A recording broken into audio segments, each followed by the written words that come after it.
पिछले क्लास में तो पूरा बनाना चाहिए आप लोग को, अभी तक मतलब रुके हुए हैं। बताओ हैं किसके इंतज़ार में भाई? अपना खुद कंप्लीट करके आना चाहिए ना। चलिए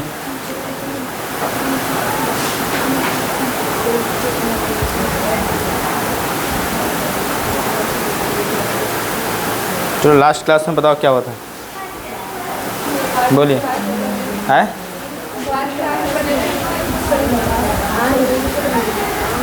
वॉइस पढ़ाए थे। चलिए, और वो कैब कहाँ तक हुआ था? साइनो एंटोनिम्स हुआ था ना। चलिए तो ठीक है, लेट्स स्टार्ट द टॉपिक। और टॉपिक मालूम है आज, पहले थोड़ा वो कैब कर लेते हैं, उसके बाद चलिए।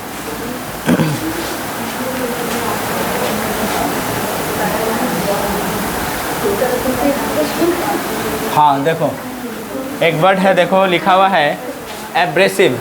देखो सुनो, एब्रेसिव का मतलब होता है, एब्रेसिव का मतलब होता है घिसने का सामान। आपने देखा होगा जहाँ जंग लग जाता है, जंग लगा हुआ देखा है हैं? जहाँ जंग लग जाता है वहाँ पे एक सामान से मार्केट से वो जंग छुड़ाने वाले लेके आते हैं, उसी को आप क्या कहोगे? एब्रेसिव। समझ में आया? क्लियर है ना? आज के बाद जाके कहना तो उसको क्या करना? एब्रेसिव दे दीजिए। जंग छुड़ाने वाला मत कहना, क्या कहना? एब्रेसिव दे दीजिए। तो पता नहीं, ब्रश से याद रखना है, सिर्फ से याद करना है एब्रेसिव, ठीक है ना? तो एब्रेसिव मतलब घिसने का जो सामान होता है, ठीक है ना? सब्सटेंस का मतलब समझोगे पदार्थ जो होता है यूज्ड फॉर रबिंग, घिसने के सामान में मतलब मिटाने के सामान, जो रंग देखोगे जंग लग जाता है उसको रबिंग करने के लिए आता है, उस सब्सटेंस को आप क्या बोलोगे? एब्रेसिव बोलोगे। एक और है एब्रिज। एब्रिज का मतलब होता है छोटा करना, जिसको आप क्या कहोगे? शॉर्टन करना। समझ पा रहे कि नहीं पा रहे? संक्षिप्त रूप देखा कभी? संक्षिप्त मतलब कई शब्द के एक से, एक शब्द देखा, कई शब्द के एक शब्द, है ना? नहीं देखा है? जैसे मालूम चला बैंकरप्सी किसको कहोगे आप? बोलिए, बैंकरप्सी किसको कहोगे आप? इसका मतलब होता है दिवालिया। हिंदी निकालो तो दिवालिया का मतलब वो दिवाली मत समझना। इसका मतलब वो होता है जो मतलब अपना कर्ज अब देने के लायक नहीं रहा, दम ज़ीरो हो गया, फक्कड़। समझ पा रहे कि नहीं पा रहे? उसको आप कहते हो बैंकरप्सी। समझ पा रहे? इसका मतलब जो अपना कर्ज ना दे पाए उसको आप क्या कहोगे? अनेबल टू पे द डेट। डेट मतलब क्या समझोगे? कर्ज। DEBT। DEBT मतलब क्या होता है? कर्ज। उसको जो पे ना कर पाए तो उसको क्या कहोगे? बैंकरप्सी। और इसको क्या कहते हैं? दिवालिया। अब उसी को अनेक शब्द के एक शब्द, समझ पा रहे? वन वर्ड सब्स्टिट्यूशंस आपने पढ़ा भी होगा, OWS, उसी को कहते हैं। उसी को देखोगे एब्रिज कर दिया जाता है, बहुत सारे शब्द को एक बार करो संक्षिप्त रूप कहते हो ना, उसको क्या कहेंगे? शॉर्टन कर देना, छोटा कर देना। एक होता है एब्रोगेट। एब्रोगेट मतलब होता है ख़त्म करना किसी परंपरा को, किसी कानून को। कल भी बताए थे एक वर्ड, बताओ पिछले क्लास में, जिसका नाम था एबोलिश। याद कीजिए, है ना? एबोलिश। एबोलिश का मतलब भी क्या था? ख़त्म करना। एबोलिश का मतलब क्या था? ख़त्म करना। उसी से वर्ड आता है साइनोनिम्स, जिसको आप क्या कहोगे? एब्रोगेट। एब्रोगेट का मतलब ख़त्म करना किसी रिवाज को, किसी परंपरा को या किसी कानून को। एबोलिश देखो लिखा हुआ है सम कस्टम etc। समझ पा रहे कि नहीं पा रहे? अब देखिए, एब्सिशन का मतलब क्या होता है? चीरा, कटिंग ऑफ।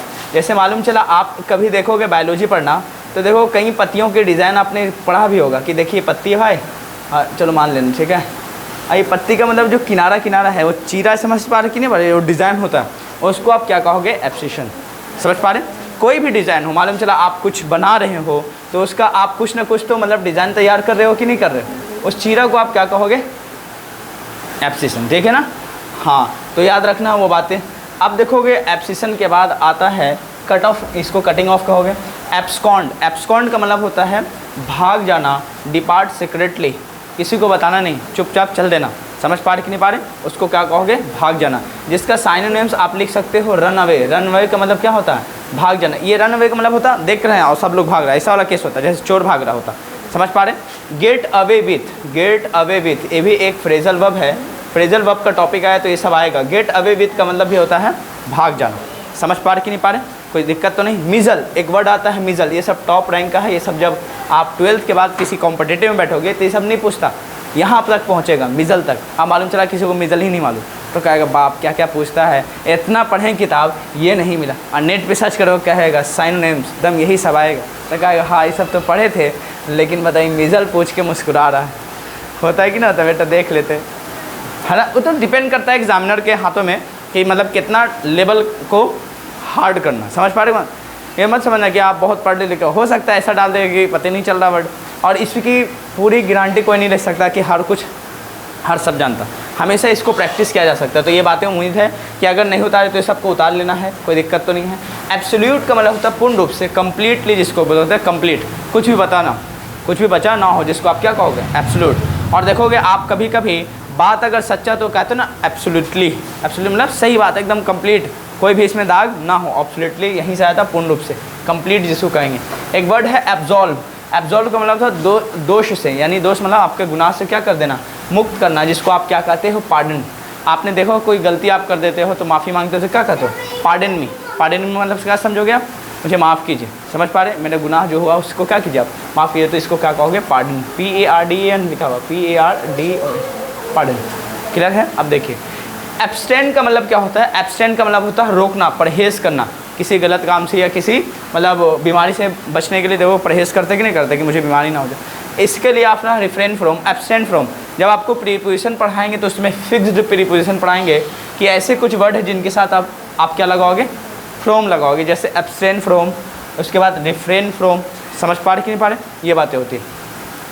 अब होता है एब्स्ट्रैक्ट। एब्स्ट्रैक्ट का मतलब होता है संक्षेप या दस्तावेज़। आपने देखा होगा सिर्फ भावनाओं के रूप में ही मौजूद। इसका मतलब देखोगे बहुत बड़े चीज़ों को आपने छोटे चीज़ों में बयां कर दिया, समझ पा रहे, उसको क्या कर दिया, संक्षिप्त रूप में, एब्स्ट्रैक्ट कर दिया, ठीक है ना। उसको क्या कहते हैं, शॉर्टेंड फॉर्म ऑफ स्पीच। कोई बड़ा था स्पीच, बहुत बड़ा था, है ना, उसको शॉर्ट में बता दिया कि इसने ऐसा ऐसा कहा था।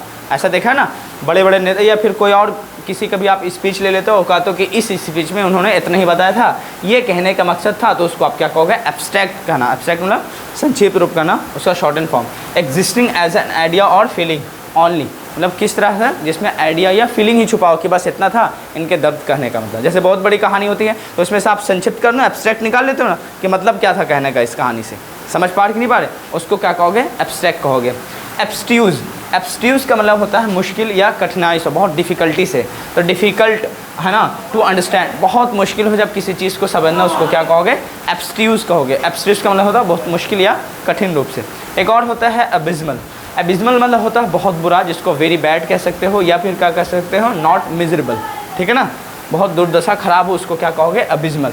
एक और होता है जिसका नाम है एक्सीड। एक्सीड मतलब होता है मान जाना। जैसे कभी कभी कहते हो ना कोई मानता नहीं है तो आप कहते हो ना मान गया बाद में भाई, तो इसको क्या कहोगे, एक्सीड कहोगे। अग्री टू डू, करने के लिए राज़ी हो जाना, समझ पा रहे। जैसे कई लोग है रिश्ता आ जाता है, पहले देखोगे कहेंगे ना ठीक नहीं है, नक चिपटी है, नक टेढ़ी, ऐसा होता है। अब बाद में कहें नहीं उससे बेहतर तो कोई थी नहीं भाई। जब कब लड़की मतलब नहीं मिल पाती है तब कहते चलो वही ठीक था, है ना। जब थक जाते हैं 2-3-4 जगह से तब ऐसा होता है, ठीक है। एक्लेम का मतलब होता है प्रशंसा करना, तारीफ़ करना, जिसको आप क्या कहोगे, अपलॉड कहोगे। अपलॉड का मतलब भी क्या होता है, प्रशंसा करना, तारीफ़ करना। समझ पा रहे कि नहीं पा रहे, कोई दिक्कत तो नहीं है।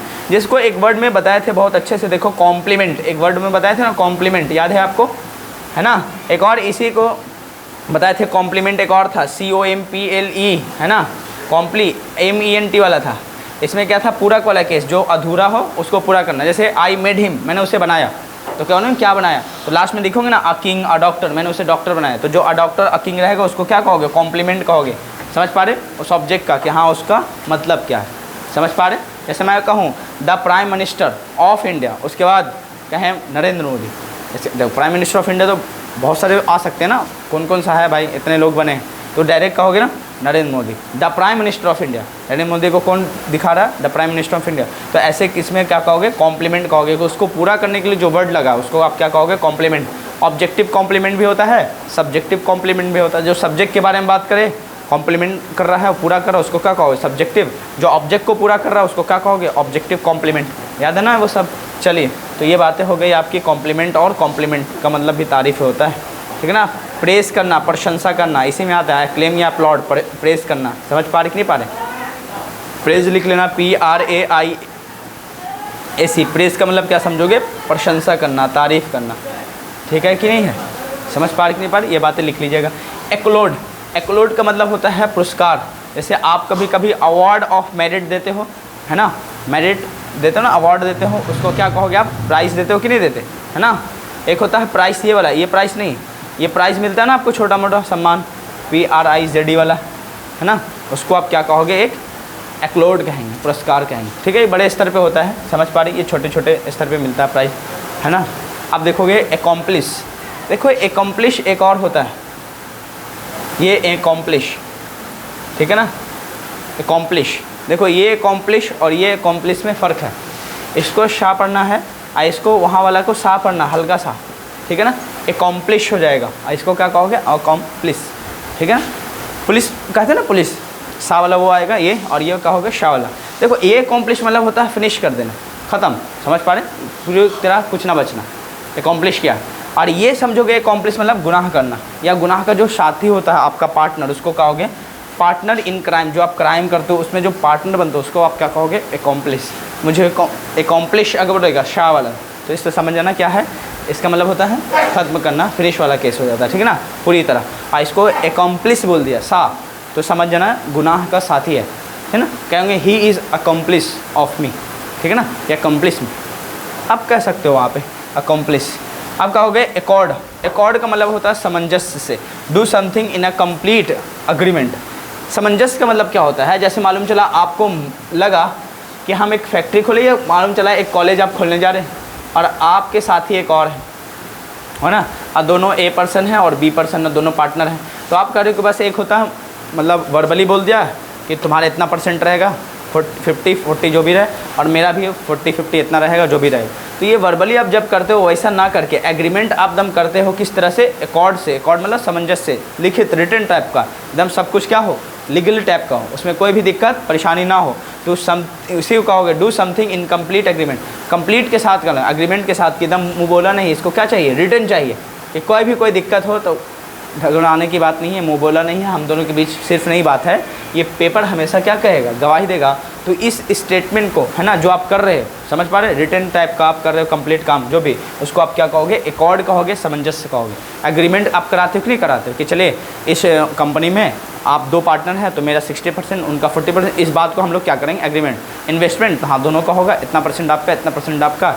तो जो आप काम कर रहे हो बिल्कुल कंप्लीट सेंस में एग्रीमेंट के साथ, उस सिस्टम को आप क्या कहोगे, एकॉर्ड कहोगे। इसी को कहते हैं सामंजस्य से, बिल्कुल घबराने की बात नहीं। एक वर्ड है और अक्यूज्ड। अक्यूज्ड का मतलब होता है आरोपी, या किसी पे तोहमत लगाया हुआ हो जाता है, उसको कहते हैं one who is under trial in court. जिसका केस कहाँ चल रहा हो, कोर्ट में चल रहा हो, अभी ट्रायल चल रहा हो, समझ पा रहे कि नहीं पा रहे, जिसको दोषी लगाया गया है और उसका काम कहाँ चल रहा, कोर्ट में चल रहा हो, उसको आरोपी को आप क्या कहोगे, अक्यूज्ड कहोगे। अक्यूज्ड मतलब होता है आरोपी, समझ पा रहे, जिसमें तोहमत लगा हो। और होता है एक्मे। एक्मे का मतलब होता है शिखर, जिसको आप पीक कहते हो। इसका मतलब और अभी और ढूंढोगे तो इसका मतलब होता है अपेक्स। अपेक्स का और लिखोगे तो टॉप होता है, समझ पा रहे कि नहीं पा रहे। ये सब वर्ड आपको मिलेगा, ये वर्ड तो हमेशा मिलता है, अपेक्स, पीक, जिसको आप टॉप लेवल का पीक कहते हो, चोटी कहते हो आप, एक्मे, शिखर, समझ पा रहे कि नहीं पा रहे, कोई दिक्कत तो नहीं है। तो याद रखना है अपेक्स इसी का वर्ड है, ठीक है ना, कोई दिक्कत तो नहीं, पक्का। चलिए, तो ये बातें मुझे उम्मीद है कि समझ में आ गया होगी। एब्रेसिव है, एब्रेसिव मतलब वो घिसने का सामान। दूसरा बताओ, एब्रिज का मतलब होता है संक्षेपण करना, शॉर्टन करना। एब्रोगेट का मतलब बताओ, खत्म करना किसी परंपरा को या कानून को। एब्सिशन का मतलब क्या समझोगे, चीरा या कटिंग ऑफ, जिसको आप कहते हो। अब चीरा किस टाइप का, यानी लकड़ी का चिन्ह है ना, वो डिज़ाइन जो रहता है ना, किस टाइप का कटिंग है उसको कहते हैं। एब्सकॉन्ड का मतलब बताओ, भाग जाना। एब्सोल्यूट का मतलब क्या समझोगे, पूर्ण रूप से, ठीक है ना। एब्जॉल्व का मतलब क्या समझोगे, एब्जॉल्व। एब्जॉल्व मतलब होता है दोष से मुक्त करना, जिसको आप पार्डन कहते हैं। एक्सक्यूज़ कह देते हो, एक्सक्यूज़ मी कहते हो कभी, मुझे माफ़ कीजिए भाई, एक्सक्यूज़ कर देते, ठीक है ना। चलिए, एक्सक्यूज़ मी उसी के लिए आता है कभी कभी। एब्सटेन मालूम चला 2 लोग आपस में बात करो, आप अपने तीसरा पर्सन हो गए, उन लोगों के बीच जानने चाहते हो, तो आप हमेशा क्या कहोगे, एक्सक्यूज़ मी कहोगे। समझ पा रहे कि नहीं पा रहे। मालूम चला आपकी बातें कोई सुन रहा है ना, सुन नहीं रहा, और मालूम चला आप अपनी बातें किसी से शेयर करोगे तो क्या कहोगे, एक्सक्यूज़ मी, इशारा दे के कहोगे। समझ में आया ना, क्लियर। तो वहाँ पे ध्यान देना। कई लोग हो चिल्ला देते हैं अभी कि ना, ये गलत बात है, वो इंग्लिश में बोलना है तो इस तरह से बोलना है, एक्सक्यूज़ मी। एब्सटेन, एब्सटेन मतलब होता है रोकना, परहेज करना किसी चीज़ से। एब्स्ट्रैक्ट मतलब होता है संक्षेप करना, दस्तावेज या सिर्फ भावनाओं के रूप में ही मौजूद होता है, कम करना किसी चीज़ को। एब्स्ट्यूज का मतलब होता है मुश्किल या कठिन। एबिस्मल का मतलब होता है बहुत बुरा। एक्सीड का मतलब होता है मान जाना, जिसको एग्री टू डू कहोगे, करने के लिए। एक्लेम का मतलब होता है प्रशंसा करना। अपलॉड, जिसको प्रेज कहोगे, प्रशंसा। एक्लोड, एक्लेम हो गया। एक्लोड का मतलब क्या समझोगे, इसको क्या कहो, ओकोलेड। ओकोलेड का मतलब क्या समझोगे, पुरस्कार। एक होता है एकम्प्लिश, एकम्प्लिश नहीं कह रहा हूँ, एकम्प्लिश कहोगे तो यहाँ चले आएंगे। एक होता है एकम्प्लिश, एकम्प्लिश का मतलब क्या समझोगे, बोलिए। गुनाह करने का साथी जो होता है, पार्टनर होता है क्राइम में। एकॉर्ड मतलब सामंजस्य से, एकॉर्ड मतलब सॉरी एकम्प्लिश हो गया। एकॉर्ड मतलब सामंजस्य से, जिसको आप do something in a complete agreement कहोगे। अक्यूज्ड मतलब क्या समझोगे, आरोपी, ठीक है ना। अब एक्मे का मतलब क्या समझोगे, एक्मे, ACM, इसका मतलब होता है टॉप, या फिर क्या कहोगे अपेक्स, टॉप, पीक जिसको कहोगे, चोटी, ठीक है, कोई दिक्कत तो नहीं है। चलिए अब हेडिंग डालिए, voice of present continuous tense. Voice of present continuous tense बना लिए थे ना पूरा, बोलिए। प्रेजेंट इंडेफिनिट का बनाए थे कि नहीं बनाए थे, नहीं बनाए थे, हाँ। अफर्मेटिव भी बना के छोड़ दिए थे, नेगेटिव नहीं किए थे, बताइए। हम तो आपके इंतज़ार में छोड़े थे सबको। चलो भाई बना लेंगे आप लोग, बोलो।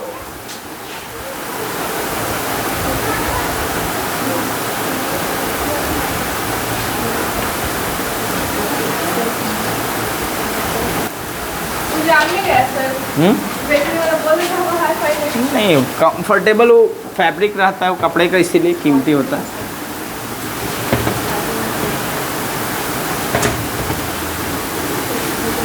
चलिए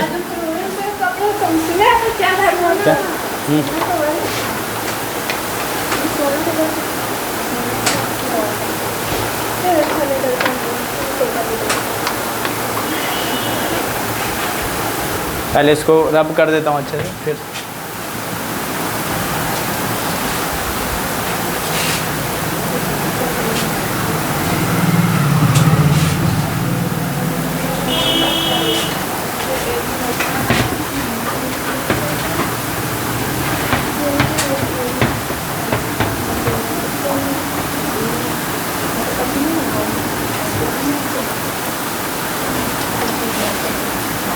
चलो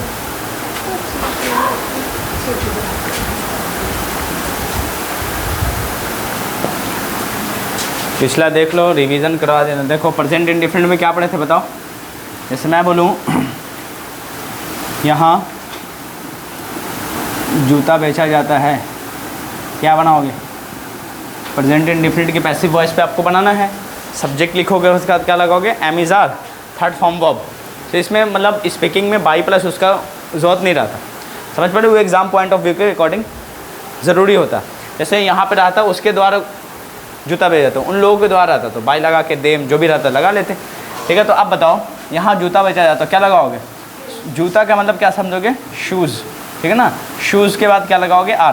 देखो ये पेयर में होता है इसलिए प्लूरल होगा, शूज़ आर, उसके बाद क्या लगाओगे, सोल्ड हेयर, समझ पा रहे। अगर होता कि किसी का पर्सन का नाम आता, रेहान, फरहान, कुछ भी होता, कि रेहान के द्वारा जूता बेचा जाता, तो क्या लगाओगे, shoes are sold here by, उसके बाद क्या लगाओगे, रेहान। समझ पा रहे कि नहीं पा रहे। अगर इसका एक्टिव बनाना होगा कि रेहान जूता बेचता है, तब क्या लगाओगे, रेहान पहले लिखेंगे, रेहान, उसके बाद क्या लगाओगे, सेल्स, यही नहीं लगाएंगे, सिंगुलर तो सिंगुलर, सेल्स, उसके बाद क्या लगाओगे, शूज़, है ना, हेयर लगाएंगे लास्ट में। क्लियर, कोई दिक्कत तो नहीं। अब ये एक्टिव हो गया, इसका पैसिव ये हो गया। अगर इसका नेगेटिव होता, रेहान के द्वारा जूता नहीं बेचा जाता, तो पहले इसका नेगेटिव क्या होता बताओ, Rehan does not sell shoes here. यहाँ मतलब रेहान जूता नहीं बेचता, तो क्या लिखोगे, Rehan does not sell shoes here, यही लिखना पड़ेगा। इसका पैसिव वॉइस क्या बनता, फिर कुछ नहीं करते, शूज़ लिखते, तीसरे नंबर पे नॉट, शूज़, उसके बाद क्या लगाएंगे, शूज़ आर नॉट, उसके बाद क्या लगाओगे, सेल का सोल्ड हेयर लिखेंगे। हाँ अब रुक जाइए, अब बाई लगा के रेहान लिखेंगे। चलिए इस बात को हम समझा देते। अब देखो अगर इसका नेगेटिव होता, ये तो समझ में आ गया, ए एक्टिव है तो इसका पैसिव बन गया। इसका अगर नेगेटिव बनता तो क्या लिखते हैं आप, रेहान, उसके बाद क्या लगाते हैं, डज, उसके बाद क्या लगाते हैं, नॉट, उसके बाद क्या लगाते हैं, सेल, यही ना होगा, रेहान डज नॉट सेल, उसके बाद क्या लगाओगे, शूज़, उसके बाद लास्ट में हेयर लिखेंगे, इसमें तो कोई दिक्कत नहीं। बताइए खुद इसका पैसिव वॉइस बनाने जाओ तो क्या बनेगा, ये डज नॉट को मत देखना, डज नॉट के बाद यहाँ बताओ शूज़ का आप लिखोगे शूज़, ऑब्जेक्ट का तो सब्जेक्ट बनेगा इधर। चलिए क्योंकि इसमें वर्ब का मेन काम होता है और सब्जेक्ट के द्वारा जो ऑब्जेक्ट पे काम किया जा रहा है उस पर फोकस किया जाता है पैसिव में। शूज़ लिखोगे, उसके बाद क्या लगाएंगे, प्लूरल है तो आर लगाएंगे, क्योंकि पैसिव वॉइस आप जब पढ़ाए थे याद करो प्रेजेंट इंडेफिनिट का, तो एम इज़ आर, उसके बाद थर्ड फॉर्म वर्ब। यहाँ पे खुद बताइए तीसरे नंबर पे नॉट है, ये भी तीसरे नंबर पे नॉट ही आएगा, समझ पा रहे कि नहीं पा रहे। शूज़ उसके बाद क्या लगाओगे, आर, शूज़ के अकॉर्डिंग आर, उसके बाद तीसरे नंबर पे नॉट। थर्ड फॉर्म वर्ब बताओ, सेल का सोल्ड हो जाएगा, और हेयर का हेयर लिखोगे, और बाई लगा के उसके बाद रेहान लिखोगे। यहाँ पे डज नॉट हट जाएगा। अब क्यों हटेगा, याद करो ये भी क्या है, सिंगुलर फॉर्म वर्ब, और जहाँ सिंगुलर फॉर्म वर्ब मिलता है उसको किस में बदलते हैं, am is are, third form verb में। समझ पा रहे कि नहीं पा रहे, नॉट है तो इसलिए नॉट लग गया। और V1 को किस में बदलोगे, थर्ड फॉर्म वर्ब में हमेशा काम देगा, पैसिव में, इसलिए बन गया। पक्का, कोई दिक्कत तो नहीं है, बोलिए। एक्टिव पैसिव समझ में आ गया। अच्छा इसमें बताओ इंट्रोगेटिव होता तो क्या बनाते, बताओ इंट्रोगेटिव होता तो क्या बनाते। हाँ मैं बोलूँ, क्या रेहान यहाँ जूता बेचता है, क्या रेहान यहाँ, ये तो एक्टिव का केस बता रहा हूँ, इसका पैसिव बनाना आपको। क्या रेहान यहाँ जूता बेचता है, बनाइए। पहले प्रेजेंट इंडेफिनिट का एक्टिव वॉइस एक्टिव याद कीजिए, क्या बनेगा, डज, उसके बाद क्या लगाओगे, डज रेहान, ये तो लगाओगे, does Rehan sell shoes here, बोलिए, ये तो बनेगा। अगर मैं बोलूँ क्या रेहान के द्वारा, क्या रेहान के द्वारा यहाँ जूता बेचा जाता है, बन जाएगा, हैं। लास्ट में क्वेश्चन मार्क, क्या बनेगा बताओ, आप खुद बताइए।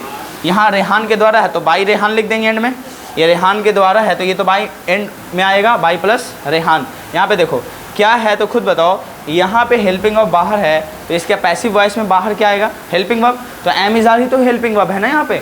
तो बताओ ये शूज़ के अकॉर्डिंग, शूज़ तो यहाँ पे मेन सब्जेक्ट बनेगा, वहाँ पे सब्जेक्ट का, तो इसके अकॉर्डिंग यहाँ पे क्या लगाओगे, आर शूज़।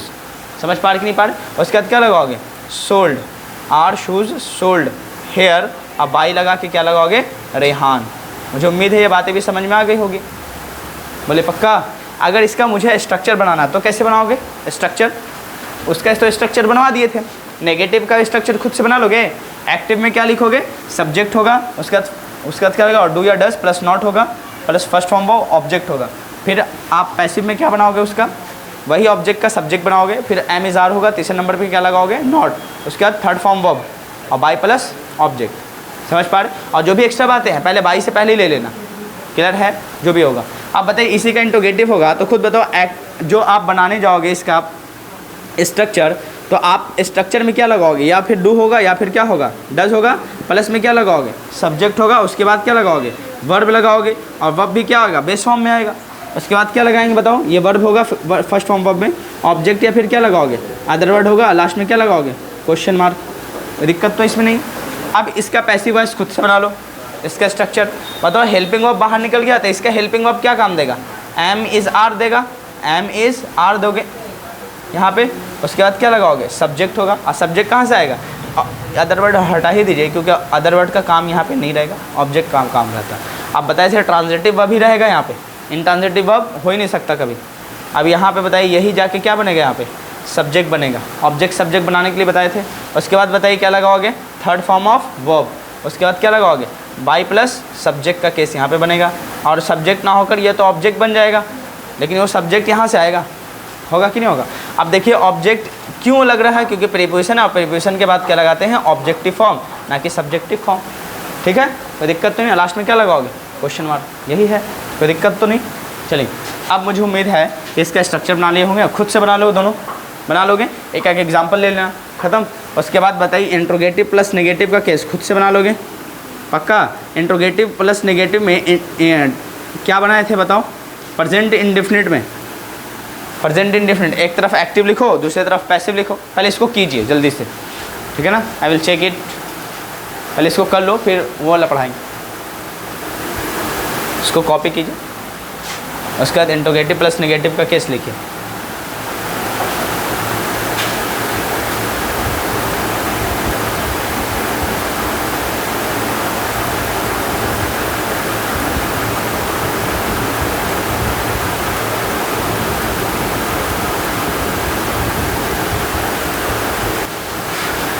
चलिए एक सेंटेंस लिखिए, बाकी इसको मिटा दे। क्या यहाँ, अच्छा इंट्रोगेटिव है ना, क्या यहाँ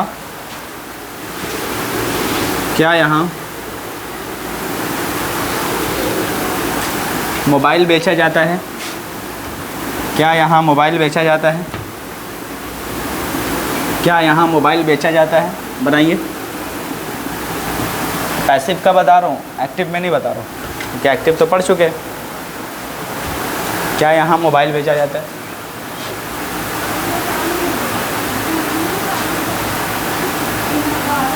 क्या यहाँ मोबाइल बेचा जाता है?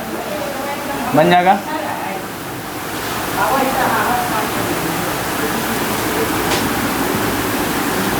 एक्टिव और दूसरी तरफ क्या लिखोगे? पैसिव। देखो स्ट्रक्चर की बात करें, ऐसे स्ट्रक्चर की जरूरत पड़े क्या लगाओगे? डू या फिर क्या होगा? डज प्लस में सब्जेक्ट। अगर इंट्रोगेटिव सिर्फ होता है तब तो यहाँ के बाद वर्ब लगा ही देते हैं, लेकिन नेगेटिव है तो तीसरे नंबर पे क्या लगा लोगे? नॉट। वो तो बन गया होगा जो दिए हैं भाई, बाकी उस पर ध्यान दो। उसके बाद क्या लगाओगे? वर्ब, फर्स्ट फॉर्म वर्ब या फिर वर्ब। उसके बाद क्या लगाएंगे? ऑब्जेक्ट, लास्ट में क्वेश्चन मार्क। यही ऑब्जेक्ट यहाँ पे बनेगा सब्जेक्ट। फिर यहाँ पे एम, देखो इंट्रोगेटिव है तो पहले हेल्पिंग वर्ब लगेगा, एम, इज़। उसके बाद क्या लगाओगे? आर। फिर प्लस में क्या लगाओगे? सब्जेक्ट। और ये सब्जेक्ट कहाँ से बनेगा? ऑब्जेक्ट का यहाँ सब्जेक्ट बनेगा। फिर क्या लगाओगे? बोलिए। तीसरे नंबर पे नॉट हो जाएगा। उसके बाद थर्ड फॉर्म ऑफ वर्ब। अब आई लगा के फिर क्या लगाएंगे? ऑब्जेक्ट। और ये ऑब्जेक्ट कहाँ से बनेगा? सब्जेक्ट से आएगा। समझे कि नहीं समझे? बनेगा ना? अब चलिए मैं लिख लेता हूँ एक सेंटेंस। क्या वह जूता नहीं बेचता है? चलिए एक्टिव को भी रिमेंबर कर लो, ये तो बन जाएगा, एकदम हल्का है। क्या बनेगा? इज़ ही। अच्छा इज़ ही कहाँ से लगेगा? ये तो एक्टिव है ना, तो क्या लगाओगे? डज ही लगेगा। Does he not sell. उसके बाद क्या लगाओगे? Shoes. Does he not sell shoes. इसका पैसिव वॉइस बताओ, आप खुद से हिंदी निकाल लोगे? पहले तो आप नहीं तो इसका हिंदी निकालिए। क्या जूता, है ना, यहाँ क्या जूता उसके द्वारा नहीं बेचा जाता? उसके द्वारा नहीं बेचा जाता है ना? नहीं बेचा जाता है। लास्ट में क्या लगाओ? Question mark. और उसके द्वारा का आप क्या एंड में लगाओगे? बाई हिम लगाओगे। फिर बताओ आप इज़ लगाओगे कि आर? यहाँ पे आर आ जाएगा, क्यों? शूज़ आने वाला है, ये पेयर में रहता है इसीलिए आर शूज़। तीसरे नंबर पे क्या लगाओगे? नॉट। सेल का थर्ड फॉर्म क्या बनेगा? सोल्ड। और बाई लगा के क्या लगाओगे? हे का हिम हो जाएगा। लास्ट में क्या लगाओगे? Question mark. बोले क्लियर है? पक्का ना? अब मैं एक्टिव तो करना नहीं ना, पैसिव पे ज़्यादा ध्यान दूँगा।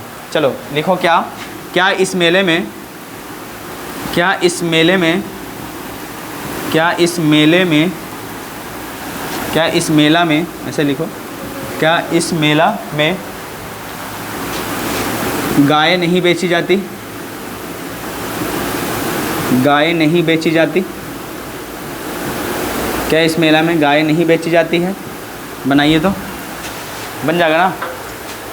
अब यहाँ ता है तिया देख के मैं ये मत समझना कि डू या डज या फर्स्ट फॉर्म वर्ब में या फिफ्थ फॉर्म वर्ब में, या सॉरी हाँ फिफ्थ फॉर्म या फर्स्ट फॉर्म वर्ब में क्यों नहीं बना? क्योंकि पैसिव का केस है। समझ पा रहे कि नहीं पा रहे? इसीलिए यहाँ एक्शन उसके ऊपर हो रहा है। गाय अपने आप थोड़ी आएगा बिक जाएगा, कोई ना कोई बेचेगा ही उसको। तो एक्शन करने वाला हिडन है, लेकिन जो हो रहा है वो इम्पोर्टेंस दिखाया जाता है ना, जिसके ऊपर हो रहा है और प्लस एक्शन जो हो रहा है वो इम्पोर्टेंट होता है पैसिव में। बना लोगे? इस मेला में गाय नहीं बेची जाती, तो क्या लगाओगे? Are cause. ये तो लिखोगे not sold in this fair. होगा कि नहीं होगा? फेयर मतलब क्या समझोगे? मेला। ये फेयर का मतलब गोरा भी होता है, फेयर एंड लवली आपने सुना भी होगा, है ना? तो ये फेयर मतलब मेला भी होता है। एक और FARE वाला फेयर मतलब क्या होगा? भाड़ा कहोगे। समझ पा रही पा रही? ये फेयर अलग है, ये फेयर। इसका दो मतलब होता है। ये फेयर का मतलब भाड़ा होता है, किराए जिसको आप कहोगे, आप अपना देते भी होगे। एक और भाड़ा होता है जो घर का आपने पे करते हो हर महीने, जहाँ किराए पे रहते हो उसको रेंट कहते हैं, रेंट पे रहते हैं ना। क्लियर? ये सब बातें ध्यान रखनी। हो गया है? पक्का? चलिए अब WH पॉजिटिव हेडिंग डालो। WH पॉजिटिव कर लोगे? बन जाएगा। क्या बनेगा बताओ? तो अर्थ है ना? नहीं सही है। अब इंट्रोगेटिव याद करो। इंट्रोगेटिव कैसे बनता था? बस इनको हटा दीजिए। नेगेटिव इंट्रोगेटिव है तो नेगेटिव हटते ही आप नॉट हटा दीजिएगा, है ना? ये क्या बनेगा? वर्ब। उसके बाद क्या लगाओगे? ऑब्जेक्ट। यही तो था, बोलिए। एम इज़ आर, यहाँ से भी आप क्या कर देना है, नॉट हट जाएगा। बाकी क्या लगाओगे, third form of verb, by plus क्या आ जाएगा, सब्जेक्ट। ये एक्टिव हो गया था, वो पैसिव। इंट्रोगेटिव तो ऐसे ही बनाए थे। क्या वह जूता, यहाँ से नॉट हटा दो, नहीं बेचता है, इंट्रोगेटिव बन गया। डज ही सेल शूज़ होगा, क्या वह जूता बेचता है, क्या उसके द्वारा जूता बेचा जाता है, तो यहाँ से भी आप क्या करोगे, नॉट हटा दोगे। Are shoes sold by him. अब ऐसा मैं क्यों कर रहा हूँ, क्योंकि डब्ल्यू एच पॉजिटिव बनाने के लिए याद करो, आपको डब्ल्यू एच क्या बनाना है, पॉजिटिव। डब्ल्यू एच पॉजिटिव बनाना है, डब्ल्यू एच पॉजिटिव। और जैसे डब्ल्यू एच पॉजिटिव बनाओगे तो आप पॉजिटिव जैसे सुनोगे तो डब्ल्यू एच फैमिली में आपको क्या जोड़ना पड़ता है, याद करो। डब्ल्यू एच फैमिली में इंट्रोगेटिव का सब्जेक्ट जोड़ दोगे, यानी आप यहाँ पे सिर्फ डब्ल्यू एच फैमिली रख दोगे, डू या डज हो जाएगा। अब डू या डज को स्मॉल लेटर में लिखना पड़ेगा। आप प्लस क्या लगाओगे, सब्जेक्ट, वर्ब, ऑब्जेक्ट याद रखो। यहाँ पे भी बताओ वैसे ही रहेगा, यहाँ पे सिर्फ क्या जोड़ लीजिएगा आप, डब्ल्यू एच जोड़ लेना। क्या जोड़ोगे, डब्ल्यू एच प्लस, यहाँ पे क्या लगाओगे, एम इज़, उसके बाद क्या लगाओगे, आर हो जाएगा। होगा कि नहीं होगा, subject V3 by plus object. अब यहाँ पे जोड़ लो। यहाँ पे एक बात रहो, वह क्यों, वह जूता क्यों बेचता है, तो आप क्या लगाओगे, वाई लगाना पड़ेगा। Why does he sell shoes हो जाएगा। मैं लिखूँ जूता उसके द्वारा क्यों बेचा जाता है, अब बन जाएगा। क्या बनाओगे बताओ, डब्ल्यू एच फैमिली पहले आएगा, W H family are shoes sold by him, बन गया, बनेगा। इस मेले में गाय क्यों बेची जाती है, या कैसे बेची जाती है, कब बेची जाती है, कुछ भी कर लो। लेकिन एक बात ध्यान रखनी है, तो क्वेश्चन हो गया। अब इसका पैसिव वॉइस कैसे बनेगा बताओ। आपको सबसे पहले क्या जोड़ देना, वाई जोड़ना है, कॉज तो रहेगा अपने जगह पे, और यहाँ पे क्या जोड़ोगे, R, why are cause, not हट जाएगा यहाँ से, याद रखना। Sold in this fair. चलिए डब्ल्यू एच पॉजिटिव समझा कैसे कैसे बन रहा है। एक बात ध्यान रखिएगा, इसमें हु, हुम और विच का केस आप छोड़ दीजिएगा, ठीक है। ये इसमें मेंशन नहीं करना, बाकी वेन, वेयर, हाउ, ये सब आप मेंशन करके बना सकते हो, ठीक है ना। चलो एक सेंटेंस लिखो, उन लोगों को, एक बनाओ तो पैसिव है, उन लोगों को यहाँ क्यों बुलाया जाता है, उन लोगों को यहाँ क्यों बुलाया जाता है, उन लोगों को यहाँ क्यों बुलाया जाता है।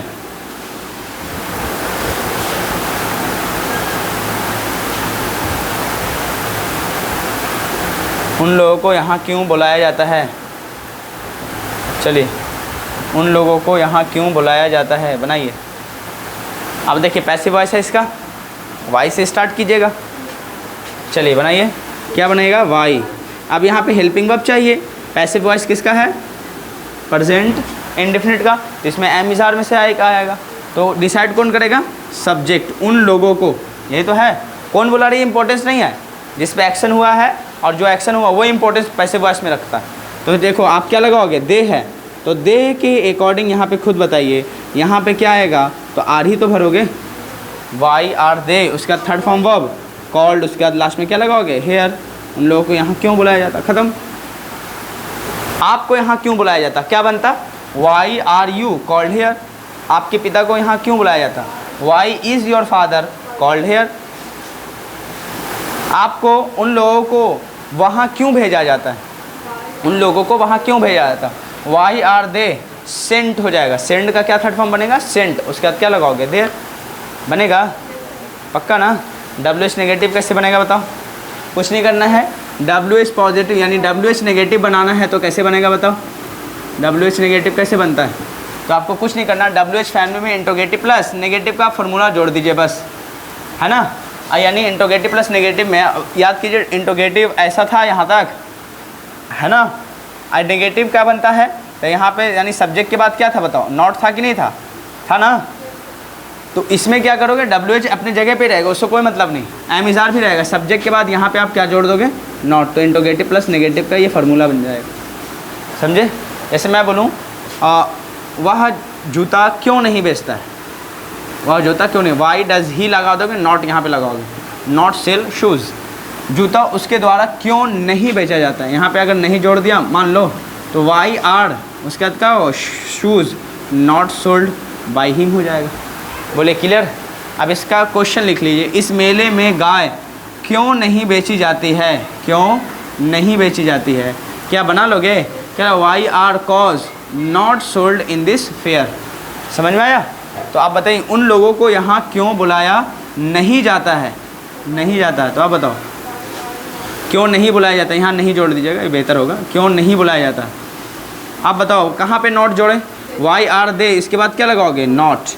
खुद बताइए, यहाँ से यहाँ इंट्रोगेटिव का ही तो केस है ना, WH फैमिली तो आकर जुड़ा है।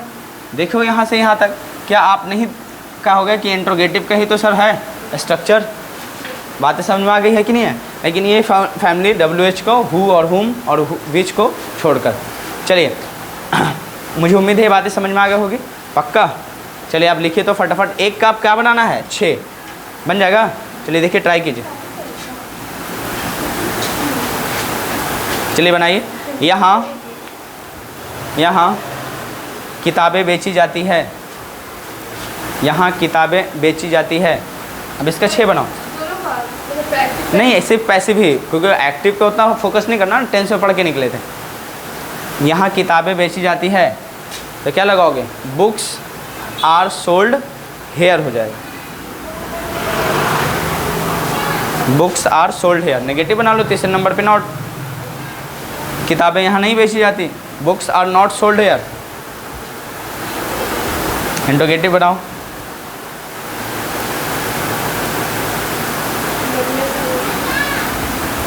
जो उम्मीद है बन जाएगा, बहुत इजी है ना।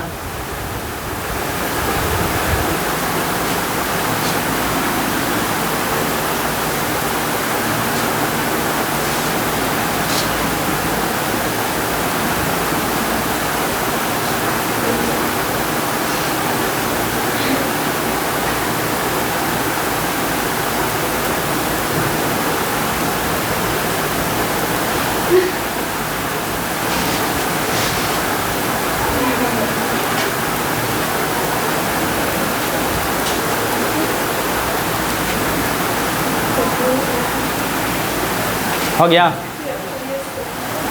चलिए बन गया होगा।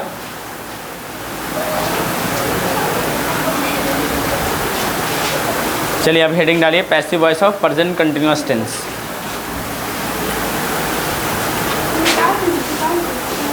नहीं बन पाए तो बोलो बना दें, बन जाएगा ना।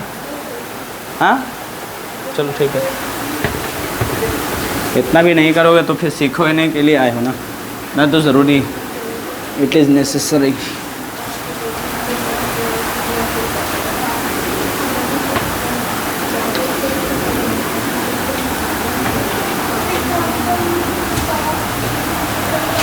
हेडिंग डालिए, passive voice of present continuous tense. Passive voice of present continuous tense. एक तरफ लिखेंगे एक्टिव, दूसरी तरफ आप लिखेंगे पैसिव। एक तरफ लिखेंगे एक्टिव, दूसरी तरफ लिखेंगे पैसिव।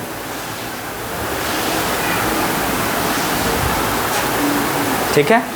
एक्टिव की तरफ याद करो, आपको याद होगा क्या लिखेंगे, सब्जेक्ट लिखते थे, उसके बाद एम इज़ आर आता था, उसके बाद कंटिन्यूस फॉर्म में fourth form verb plus ING का केस था, उसके बाद ऑब्जेक्ट या अदर वर्ड होता। तो यहाँ पे तो सिर्फ ऑब्जेक्ट का ही काम है, यही ऑब्जेक्ट यहाँ पे सब्जेक्ट का फॉर्म ले लेगा और फिर आप एम इज़ आर लगाओगे, एम इज़ आर आएगा, उसके बाद क्या लगाओगे यहाँ पे। याद जब भी आप देखो, एक बात बता रहा हूँ, जब भी आपको यहाँ पे वर्ब प्लस ING का केस मिले, है ना, यही तो है कंटिन्यूस फॉर्म में, तो ऐसे होता वर्ब में ING, तब इसको कुछ नहीं करना है।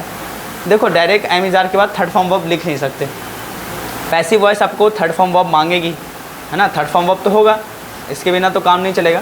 तो इसका ING जाएगा कहाँ, तो ऐसे केस में बी वाला फॉर्म में ING जोड़ के इसको बैलेंस किया जाएगा। ठीक है। उसके बाद क्या लगाओगे, ऑब्जेक्ट या other word, by plus object जो भी होगा आगे चलेगा। जो उम्मीद है बातें समझ में आ गई होगी, कोई दिक्कत तो नहीं है, पक्का ना। यानी आपको देखना जहाँ फोर्थ फॉर्म वर्ब का केस आए उसका passive voice being plus V3 बनेगा। आगे चल के हम लोग जब क्वेश्चन कराएंगे, समझ पा रहे, तो आपको ध्यान दिलवाएंगे बस जहाँ बीइंग प्लस V3 का केस है, फोर्थ फॉर्म वर्ब मतलब किस में है, एक्टिव में, तो पैसिव में यही ढूंढना है, बीइंग प्लस V3 का केस बस। बाकी एम इज आर वो रहेगा अकॉर्डिंग टू सब्जेक्ट, ठीक है। चलिए अब प्लस बाई प्लस ऑब्जेक्ट जो भी लिखने लिखो।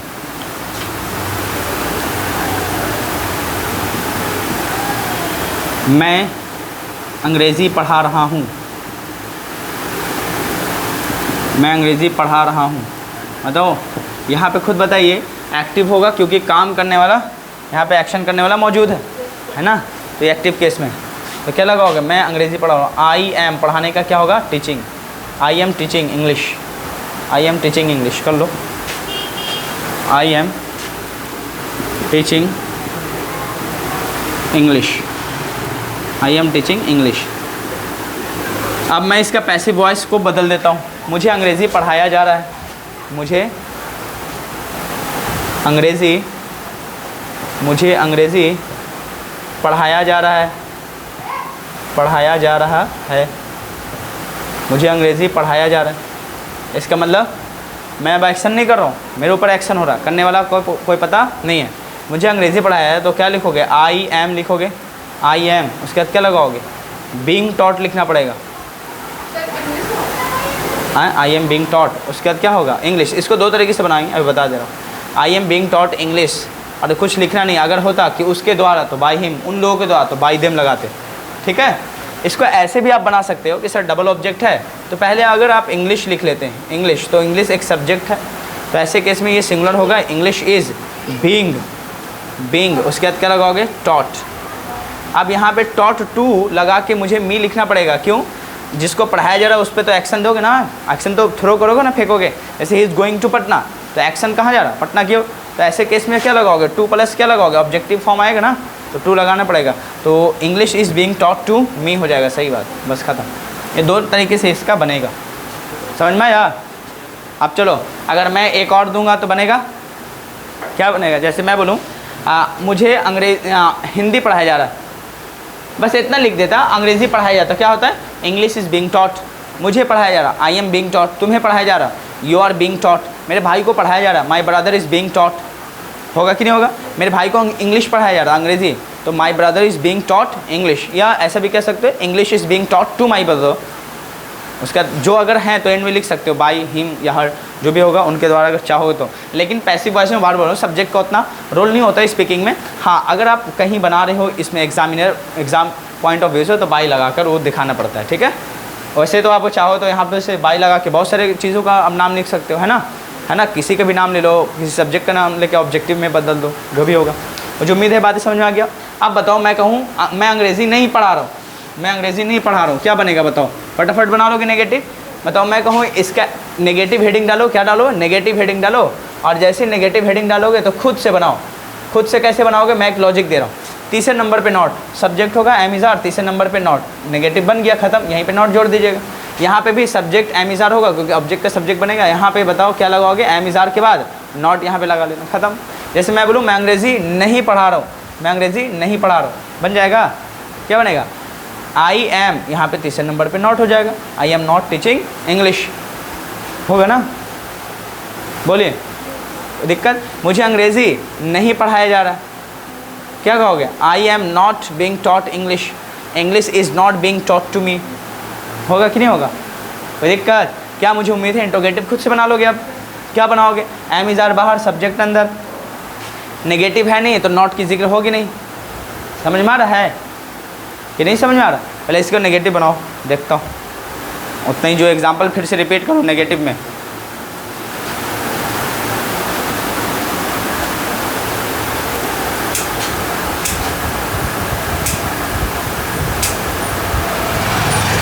जल्दी कीजिए,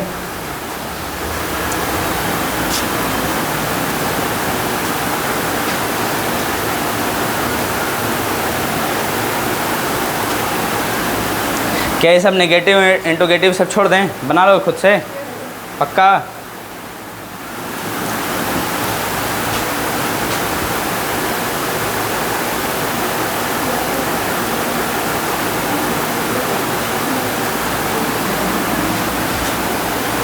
कीजिए जल्दी।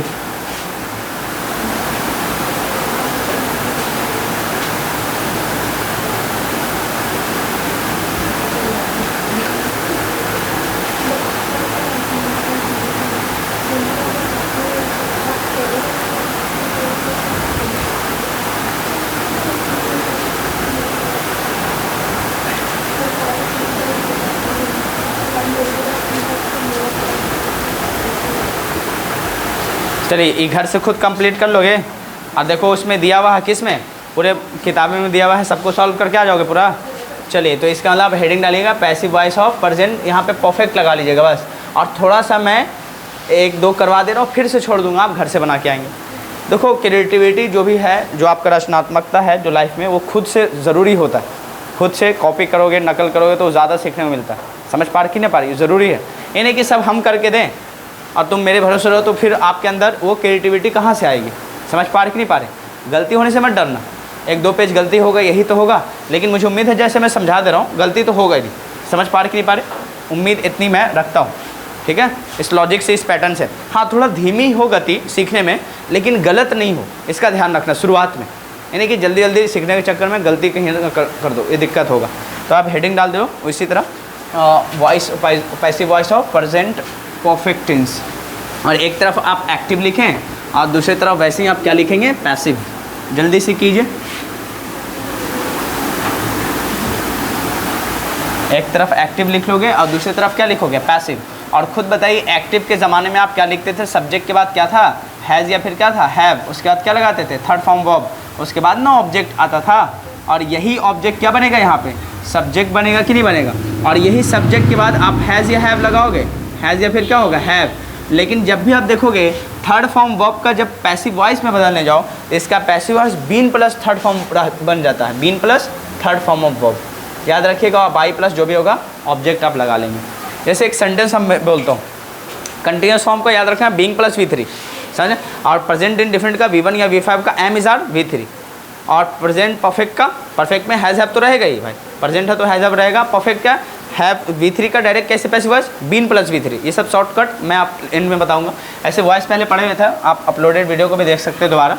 और उससे क्या है कि एक बार सीख कर आओ, दोबारा रिवीजन करके आओ, फिर से पढ़ो तो बात अलग होती।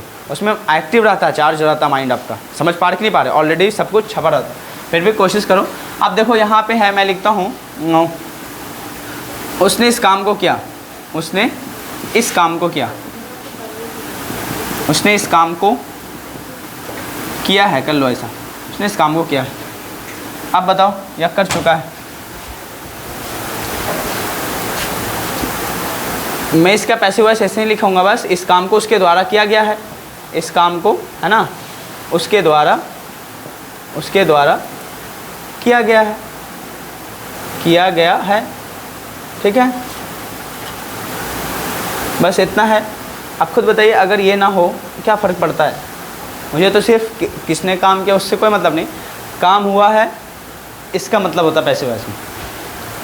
उसने इस काम को किया है तो ही हैज़ लगाओगे, लिख लो, उसने इस काम को किया, he has done this work होगा ना, ही हैज़, उसके बाद क्या लगाओगे, डन दिस वर्क होगा, बनेगा, he has done this work. इसका पैसिव वॉइस क्या बना होगा, पहले ऑब्जेक्ट बना लोगे, क्या लगाओगे, दिस वर्क। अब सिंगुलर है तो क्या लगाओगे, हैज़ लगाओगे। और बताए थे थर्ड फॉर्म वर्ब को कैसे बनाते हैं, been plus third form verb में छोड़ देते हैं, बीन डन। उसके द्वारा है तो ही का क्या लगाओगे, बाई लगा के यहाँ पे हिम लगाओगे। अगर उसके द्वारा ये ना होता तो ये यहाँ पे लिखने की ज़रूरत ना होती। बस इतने ही लिखते हैं, this work has been done, इस काम को किया गया है। बोलो समझ में आया। चलो, अगर नेगेटिव बनाना हो तो खुद से बना सकते हो। कहाँ पे नोट लगेगा, तीसरे नंबर पे नोट यहाँ, तो तीसरे नंबर पे नोट यहाँ। इंटरोगेटिव है तो हैज़ हैव बाहर, सब्जेक्ट अंदर, तो इसका भी हैज़ हैव बाहर, सब्जेक्ट अंदर। इंटरोगेटिव प्लस नेगेटिव है, हैज़ हैव बाहर, सब्जेक्ट, तीसरे नंबर पे नोट। कर लोगे, बोलो। चलो एक एग्जाम्पल ले लो पैसिव वॉइस का। उस घर को बेच दिया गया है, उस घर को बेच दिया गया है। आपको पैसिव वॉइस में बदलना, सॉरी पैसिव वॉइस ऑलरेडी, सिर्फ ट्रांसलेट कर लेना, बन जाएगा। उसने घर को बेच दिया है तो क्या बनेगा, उसने उस घर को बेच दिया, सॉरी उस घर को बेच दिया गया। बताइए पैसिव है, कौन बेचा, इसका मतलब कुछ नहीं, बस एक्शन हुआ है इस चीज़ पे। तो उस घर को तो क्या लगाओगे, दैट हाउस, है ना, हैज़ बीन लगाओगे, हैज़ बीन। उसके बाद क्या लगाओगे, सोल्ड। ठीक है। आपको 2 बार बताया गया है, आपको 2 बार बताया गया, ऐसा बोलते हैं ना, आपको 2 बार बताया गया है, तो क्या बनाओगे, आपको 2 बार बताया गया है, बताया गया है, तो क्या कहोगे? यू हैव बीन टोल्ड, यही तो कहेंगे। बताना का टेल का क्या बनाओगे? टोल्ड। और उसके बाद कितना बार? 2 बार, तो 2 टाइम्स हैं, ट्वाइस भी कह सकते। ठीक है, कोई दिक्कत तो नहीं है? पक्का? आप बताइए, नेगेटिव इंट्रोगेटिव सब मैं कल चेक कर लूँ? पक्का ना? कोशिश करना है। अब देखो, अब हम लोग कल पढ़ेंगे प्रेजेंट परफेक्ट कॉन्टिन्यूअस वाला केस। इसका कब बनाओगे, कैसे बनाओगे, इस पे एग्ज़ाम में क्वेश्चन बनते हैं कि नहीं बनते हैं? बनते हैं तो कब बनते थे, कैसे, वो सब कल हम लोग पढ़ेंगे। वो वाला केस है। ठीक है, मुझे उम्मीद है जो बातें बताई गई हैं समझ में आ गई होगी। कोई दिक्कत है? पक्का? चलिए, we will meet you tomorrow, but you have to do all these things and then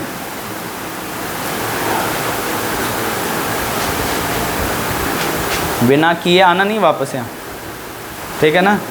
थोड़ा टाइम लगेगा लेकिन करके आना, और जितनी भी किताबें हैं जो दिया उसमें कंप्लीट करके आना आपको। ठीक है, चलो। अब कोई डाउट है तो पूछ लो, नहीं है तो सी।